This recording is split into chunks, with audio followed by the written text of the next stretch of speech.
Hello, good morning बच्चों।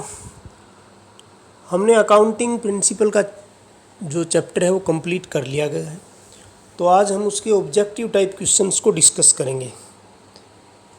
तो सबसे पहला जो क्वेश्चन है इसके अंदर देखें, अकाउंटिंग प्रिंसिपल्स आर, कि भाई अकाउंटिंग प्रिंसिपल क्या है, कैसे हैं। तो नीचे ऑप्शन में है मेड बाय गवर्नमेंट, कि इन्हें गवर्नमेंट ने बनाया है। मेड बाय मैन, मानव निर्मित है। मेड बाय लॉ, कानून द्वारा निर्मित है, या नन ऑफ द अबव।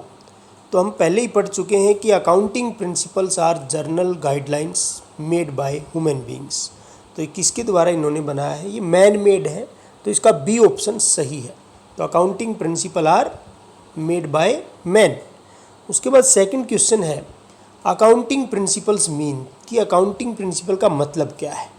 तो फर्स्ट पढ़ते हैं इसमें, the rules which are adopted, कह रहा है कुछ ऐसे नियम हैं जो एडोप्ट कर लिए जाते हैं while recording of the accounting transactions.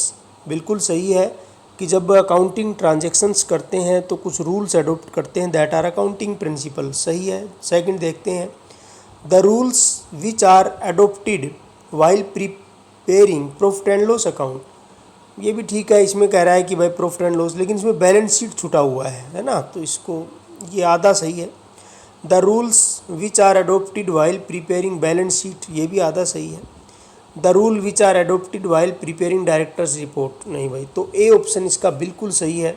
Accounting principle means the rules which are adopted while recording the accounting transactions. Third है various names of accounting principle, कह रहा है कि अकाउंटिंग प्रिंसिपल के अलग अलग नाम क्या है। मैंने शुरू में 3 कंसेप्ट बताए थे कि बेसिकली इन कंसेप्ट के ऊपर काम करता है। फिर कुछ कन्वेंशंस हैं, ट्रेडिशंस हैं, ये सारे अकाउंटिंग प्रिंसिपल के ही नाम हैं। कहने का मतलब ये कह सकते हैं एजम्पशंस, कन्वेंशंस, कंसेप्ट्स, ये मिलके ही अकाउंटिंग प्रिंसिपल्स हैं। तो वेरियस नेम में इसमें एजम्पशंस, बिल्कुल मान्यताएं भी हैं इसके अंदर, कन्वेंशंस, कुछ ट्रेडिशंस चले आ रहे हैं वो भी हैं, कंसेप्ट भी हैं। तो all of the above, D उत्तर इसका बिल्कुल सही है।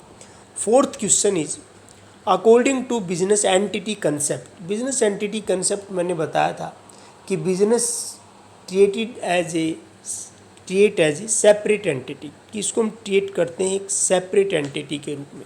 तो business is treated as a separate unit from its owners, बिल्कुल सही है, ओनर्स से अलग। और देखते हैं बिजनेस इज नोट ट्रीटेड, नहीं नोट आ गया तो इसको तो काट ही देते हैं, गलत है ये। Personal transaction of owner are not recorded, not disguise from, ये भी गलत है।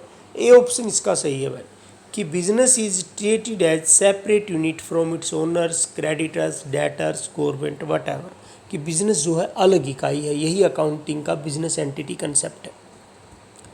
फिफ्थ है भैया according to money measurement concept, कह रहा है मनी मेजरमेंट कंसेप्ट आपको ध्यान आ गया होगा कि वो ट्रांजेक्शन ही हम रिकॉर्ड करते हैं जिनको हम मनी के रूप में, मुद्रा के रूप में माप सकते हैं। Only those transaction are recording in account, A option है, which are capable of being expressed in terms of money, बिल्कुल सही है। Which can't be expressed in terms of money, गलत, बोथ ऑफ द अबव। तो A option इसका सही है, which are capable of being expressed in terms of money, जिनको हम मनी के रूप में एक्सप्रेस कर सकते हैं वही ट्रांजेक्शन हम रिकॉर्ड करते हैं, यही मनी मेजरमेंट कंसेप्ट कहता है। 6 है as per going concern concept, 3 main basic concept थे, business entity concept, money measurement concept और going concern concept. Going concern concept में बताया था कि बिजनेस रन करेगा लॉन्ग पीरियड के लिए, इनडेफिनेट टाइम पीरियड के लिए। तो इसमें कह रहा है फॉर ए लिमिटेड पीरियड, नहीं भाई गलत है। For 10 years, for 25 years, for a long period in future, बिल्कुल भविष्य में अनिश्चित काल तक बिजनेस जाएगा, यही गोइंग कंसर्न कंसेप्ट कहता है। इसी के आधार पे क्रेडिट ट्रांजेक्शन्स होती हैं। एज पर इनकम टैक्स, ये मैंने टेस्ट में भी दिया था क्वेश्चन, अकाउंटिंग पीरियड क्या है, तो 1 अप्रैल से लेके करंट ईयर का जो 1 अप्रैल है नेक्स्ट ईयर के 31 मार्च तक रहता है। तो बी ऑप्शन बिल्कुल सही है। इनकम टैक्स एक्ट में साफ लिखा हुआ है कि कंपनीज का फाइनेंशियल ईयर ये कंसीडर किया जाएगा 1 अप्रैल से 31 मार्च तक। As per coast concept, coast concept का मैंने बताया था हिस्टोरिकल कोस्ट कंसेप्ट, आपका रिवीजन भी हो जाएगा इनसे। कि जो भी फिक्स असेट्स हैं उनको हम कॉस्ट प्राइस पर दिखाते हैं, जिस प्राइस के ऊपर उनको हमने लिया था, ना कि मार्केट प्राइस पर। An assets is recorded in the books at market value, नहीं भाई मार्केट वैल्यू पे नहीं दिखाते। At going concern value, at price at which it was acquired, C option सही है।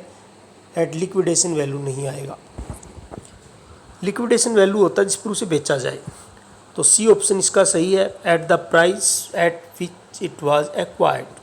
फिर है as per dual aspect concept. Dual aspect concept कल ही पढ़ाया था। इसमें क्या होता है कि एक बेसिक अकाउंटिंग इक्वेशन बनती है, every business transaction has dual aspects, दो पहलू होते हैं। तो इसमें एसेट्स किसके बराबर थी हमारी, लायबिलिटी प्लस कैपिटल। तो पहले में तो माइनस कर रखा है, दूसरा भी नहीं आएगा।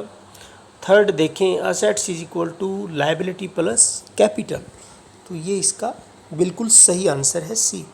नेक्स्ट क्वेश्चन देखते हैं 10th। Accounting period concept means, accounting period concept का क्या मीन है कि भाई हम पूरा जो लाइफ टाइम है बिजनेस तो काफ़ी टाइम तक चलेगा, तो हम उसमें प्रॉफिट लॉस निकालने के लिए, एक फाइनेंशियल पोजीशन निकालने के लिए हम एक उसको छोटे छोटे टाइम स्पैम में उसको डिवाइड कर रखा है, जो कि यूजुअली 12 मंथ्स का है। पहला है ए पीरियड ऑफ 12 मंथ्स, बिल्कुल सही है, ए ऑप्शन ही इसका सही है।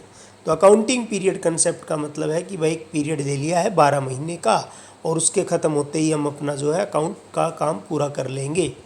फिर है 11th, according to dual aspect concept the system of recording transaction is called dual accounting system, double entry system, double book system, all of the both. तो dual aspect concept में ये भी आई थी लाइन उसके अंदर, कल ध्यान हो तो आपको देखा हो तो वीडियो, कि डबल एंट्री सिस्टम बोलते हैं। हमारा जो अकाउंटिंग का सिस्टम है उसको क्या बोलते हैं, डबल एंट्री सिस्टम हम जो है वो बोलते हैं।